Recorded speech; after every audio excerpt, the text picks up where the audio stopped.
The research, published in Nature Communications, shows that the brain processes vision in a rhythmic manner, rising and falling in sensitivity in a cycle that corresponds to the rhythm of our steps.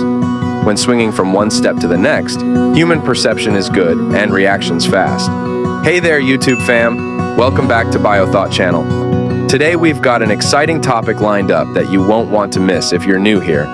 Don't forget to hit that subscribe button and ring the notification bell. Stay tuned, let's get started. During footfall, however, our vision is not as sharp and reactions are slowed. This work reveals a previously unknown relationship between perception and movement. It bridges a gap between experimental psychology and our natural everyday behavior. The study also confirms our understanding of the visual brain sensing the environment in a strobe-like way. Our perception takes regular samples of the world before stitching them together to create our seamless experience. However, the new finding that reveals shifts in our visual perception has important implications for understanding human behavior, how we interact with our environment and make decisions. We are consciously aware of a seamless stream of vision, but this is deceptive. I use the analogy of a duck swimming on a pond. Beneath the smooth motion on the surface, there is a lot cycling activity beneath. This study extends earlier work from the same lab, showing that perception of vision and sound is cyclic, with our brain taking around 8 samples per second. The critical new finding in this study is that these oscillations in the brain's sampling of the world slow down when walking to match the step cycle. Humans take about 2 steps per second when walking and generally keep to a consistent rhythm. The reported oscillations in visual sensitivity also occur at about 2 cycles per second and are locked to the step cycle. In some participants, these rhythmic oscillations occur at 4 cycles per second, but these were also locked to the step cycle.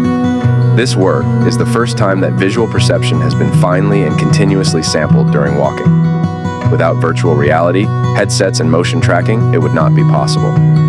Thanks to VR technology, we have discovered that our vision moves through a good and a bad phase on every step.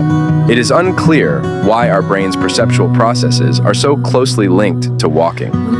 One possible explanation is that vision becomes secondary to motor control, while your foot is grounded and the next step is planned. Once you are in the swing phase between footfalls, the brain switches back to prioritizing perceptual sampling of the world, creating an ongoing perceptual rhythm that harmonizes with your step rate. The findings open questions that the research team will pursue in further studies. For example, does perception of sound and touch also modulate as we walk? And what about neural activity? The research team plans to follow up these questions to further understand the implications. An obvious question is whether these oscillations in perception are more pronounced in the elderly given difficulties with balance and coordination as we age. It also raises the exciting possibility that we could develop cheap and easy diagnostic tests using VR headsets, or use this information to develop tests for early onset of neuromuscular disorders or some psychiatric illnesses, which can manifest in abnormal gaits. He said it could also be applied to further research in sports science to see if the findings could be applied to optimize decision-making and reaction times in athletes. Underlying all this research remains a persistent mystery. If the world is sampled by our brain's rhythmic pulses, why is our conscious perception so seamlessly smooth? This was once a question for philosophers, but with access to technology, neuroscientists have been able to shed light on how the gaps get filled in. The current view is that the brain is a predictive machine that actively constructs perception and predicts what ought to be there and fills in the blanks. But clearly, we need more research to deepen our understanding. Methods researchers tracked the walking of 45 subjects walking back and forth along a 10-meter path in a virtual environment.